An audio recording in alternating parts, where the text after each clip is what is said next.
Satty Noodle. Hello everyone and welcome to my channel. I thought I'd start something off different this year and make a video about Dungeons and Dragons. Who wants to hear about that, right? Who wants to hear about something that's now so popular thanks to Stranger Things? All the neckbeards in their basements overreacting to how popular this game is now, and now they can't gatekeep it. Just kidding. I'm sure there's probably some of that going on. I wanted to tell you about my first time being a DM and going from being a player to being a DM, even though I still love being a player more. I thought I'd give you guys some tips that I had learned while being a DM and running it your first time, just overall some advice so that you don't suck. The first tip I would say is you can't suck if everybody's having fun. You might not know what you're doing. The people at your table might not know what they're doing. But if everybody's having fun and having a good time, then I think you've done a good job as a DM. I can't remember who said that. I think either Matt Colville or Matthew Mercer. I want to say Matt Colville. If you follow either of them on YouTube or Twitter or on Twitch, they make great stuff. Great DMs in their own right. A little bit different styles, but love watching them both. Matt Colville gives a lot of advice and a lot of just rules for beginners and how to DM. I think it was Matt Colville who said, as long as everyone at your table is having fun, then you're having fun, or you should be having fun as the DM, which I think is a really good point, because you get so much in your own head if you're like, are my dice rolls great? Are my hits landing? Is this story interesting? Did I make that NPC too powerful? Well, unless you like totally killed the party and they're all very visibly mad at you, then you're succeeding as a DM. I think that's something that people don't always think about or realize, that you just look around the table. Everybody got a smile on their face? Everybody having fun? They're not? Bring in more beer.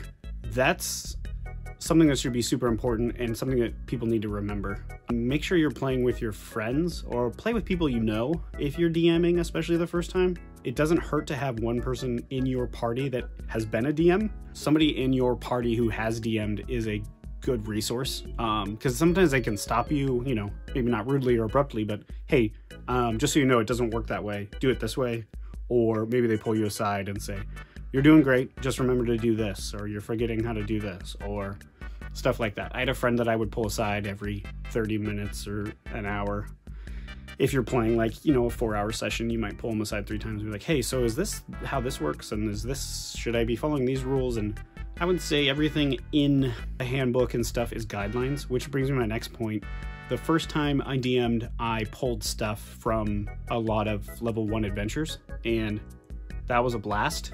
I don't necessarily recommend doing that, but I had played enough in the party to kind of understand how D&D goes. And if you've played enough video games or RPGs, you can kind of put together a story or a little adventure, or just throw a bunch of cliches together and put them in a dungeon. It works, I promise. It actually does work though. I think I had put in like fake traps where the party thought it was a real trap coming, but then would play a prank on them and be like, just kidding, an adventuring party came through here like a day ago and they triggered everything. You're fine. But I think a lot of like playing off the tropes of D&D can be a lot of fun too. If you're DMing the first time, you could run the most basic dungeon delving adventure you want and your players are gonna have a fun time, or you can start the party off in a bar and then suddenly the bar's on fire and they have to leave the tavern because they take too long to introduce to each other and they suck and they can't roleplay. And no, but seriously, I would recommend like playing with your friends the first time if you're gonna DM,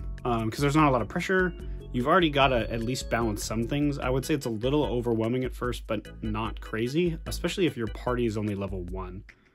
There's only a few things that you have to remember how to do. The rest you can just Google or look up or ask somebody at the table, hopefully, if they've DM'd before.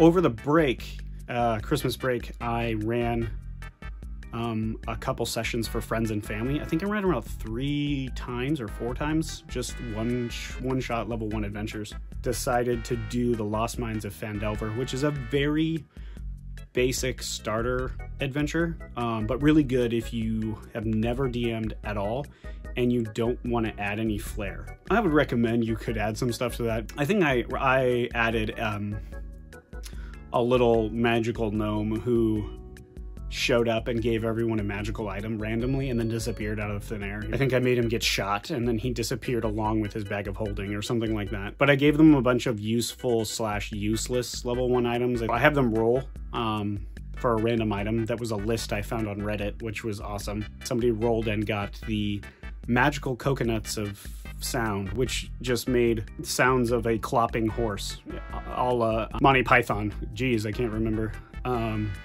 For those of you, Monty Python is a really old sketch comedy group from the 60s and 70s. You should look them up. Anywho, so you can add flair if you want to basic one-shot level 1 adventures if you feel like they're too boring, or if you feel like the players are expecting something creative from you, especially if they've played before and they're like, oh great, another level 1 adventure, yay. However, that being said, one that a lot of people probably haven't done, I can't recommend enough, is a wild sheep chase, which is a very silly, very goofy, very non-dungeon diving adventure. You're not just fighting goblins all the time at level 1 or skeletons. You start off in a tavern, but somebody comes running in and it's actually a sheep trying to get your attention, which is a lot of fun and kind of unexpected in how it goes. I don't want to give away too much, but it's not really like, we gotta go get this weapon, we gotta go rescue this person, we gotta go... It just plays off of like kind of a lot of like, everyone's really not that great in the world of D&D when it comes to characters that you encounter. No one's really good, or no one's really evil, except for maybe like if a necromancer, then maybe just throw that advice out the window that I just said and forget all that. Last but not least, my biggest tip is, if you are forced to DM because none of your friends know how to DM but want to play Dungeons and Dragons, it'll happen. Create a character that plays alongside with the party. That was a lot of fun, and that was something I wish I had done sooner, because I realized that the player I made appears OP, but is in no way OP and has the same stats, the same amount of spells, basically, depending on what class you're playing. You have the same everything everybody else at the table has, but you just know what's coming next as a DM. Your character seems really OP. And I was like, no, I just know what's coming next, and so I would just move him around. I wasn't like dodging things, or I wasn't fudging dice rolls for him. I think I even had him get attacked like a few times, just to, you know, be a target. So it was fair to everyone else, but I knew where to put him or where to place him in a room that didn't seem so obvious that he was like out of danger. Could be danger coming, I don't know, I'm gonna go stand over here. I didn't really have him do that. I think I even gave him spells in my head that I knew that I would use, and they weren't even things OP. It was like Spider Climb and Eldritch Blast, which those were the things I used the most, and I had Misty Step. So none of them had Misty Step is like a minor blink / teleport. You can blink, teleport, like, I think up to 50 feet away, might even be 100 feet. I can't remember. Anyways, Misty Step, great spell, cool spell, very Nightcrawler-esque. But they thought he was super OP, but I really had 2 spells. I think I had those 2 spells, and Eldritch Blast and some other cantrips. So they just didn't know quite how to play yet and thought that I could just teleport everywhere, anywhere, all the time. That being said, I would say make a character when you DM to play alongside the party. If there's not like 7 people at your table, that's a given. Try not to overload all of that. I'd hope to make more videos like this. I never thought I would make a video like Dungeons and Dragons, or a video about Dungeons and Dragons.